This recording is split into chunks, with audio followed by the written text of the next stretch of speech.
All right, so what's the game plan? And I know you've addressed this. What's the game plan for the Browns against the Ravens? You see, a lot of people are saying you got to be passive, you got to be willing to take what's there, and you got to just stay back and do everything you can not to turn the ball over. If you're the Cleveland Browns this week, you cannot be afraid to take a risk.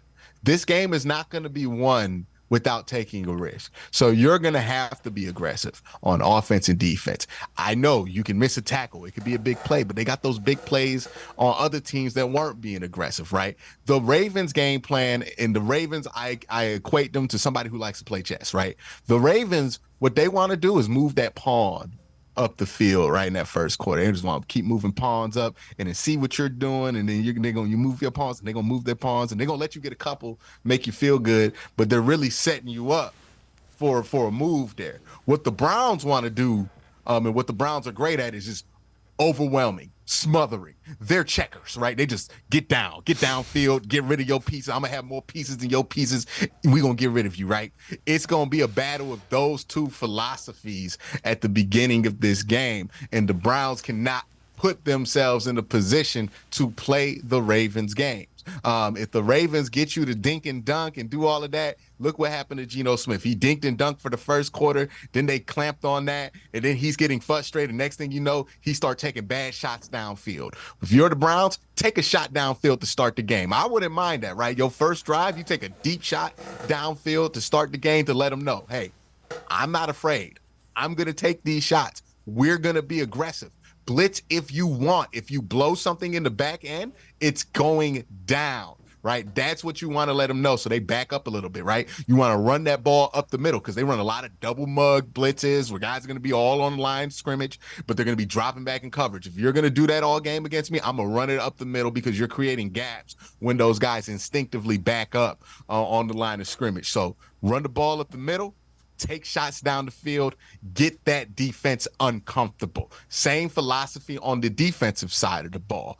Be aggressive. I don't care if you're worried about missing the tackle on Lamar. If you make the tackle, you ain't got to worry about missing the tackle. It seems super simple, but that's the truth. Just make the tackle. Make the initial play, right? And then we ain't got to worry about, what happens if he breaks the tackle. We don't got to make that assumption, right? Get downhill, attack him, make Lamar uncomfortable, make the Ravens uncomfortable, make Lamar start to press and make bad decisions down the field because he wants to make plays. When you've been at your best against the Ravens, it's been when you've been aggressive on the defensive side of the ball. That should not change this week. I understand the urge for people to say, hey, we just need to play as safe as possible, but that's for next week, right? When you play Pittsburgh, that's for a team that has a bad offense. That's for a team that's not as good as the Baltimore Ravens. When you play the Baltimore Ravens, you cannot play into their hand. And what the Ravens want you to do is to be passive. They want you to get used to just taking this and taking that, just throwing to the running back, throwing to the running back, throwing to the running back. No, you got to take some shots downfield and be okay risking it against the Baltimore Ravens with no hesitation, because that's the only way you're going to take them out their game plan. And then if you do that, you're going to be able to free up some things later in the line. But if you play their game, they're great at chess. They will beat you. Right, you find the Browns defense starting to move pawns, like, we're gonna move the pawn, we're gonna play a game. They're gonna get beat.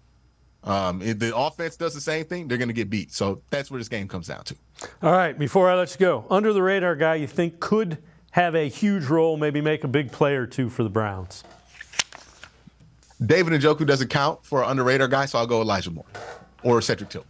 Somebody who can get the ball deep to intermediate and make a big chance. Also, James Prochet. That combo pack of guys, I'll throw a combo pack out there. That 3-pack could end up being impactful because I know they're going to take away Amari Cooper. Somebody's got to step up on that other side and be a deep threat, and I think that one of those guys are primed too.